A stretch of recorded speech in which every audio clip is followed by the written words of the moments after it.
because most of the solutes, most of these chemicals are ionized in water, right? They're going to have certain charges, and that will create certain electrical properties across a cell membrane. And so because of that, because our ions are an unequal charge, that will often give us an electrical disequilibrium also. Sometimes, not always, but if there is an imbalance in charge across the cell membrane, if the outside of the cell, let's say for example, outside is more positive than inside, that is an electrical disequilibrium.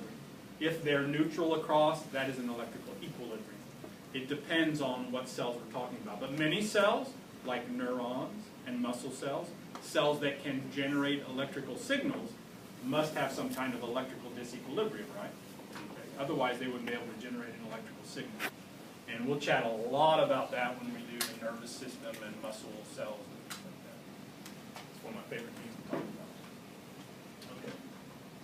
All right, so you guys are okay with this? This is kind of just chemistry, but it should be kind of logical. It should kind of make sense, but it should just be kind of a chemistry review. We always talk about this kind of stuff in bio and in chemistry, but you know, we gotta understand this.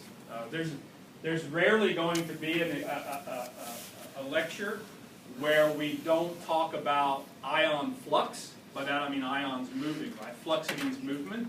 So influx would be ions coming into the cell. Efflux would be ions going out of the cell. And it's this ion flux that allows for a lot of cellular physiology.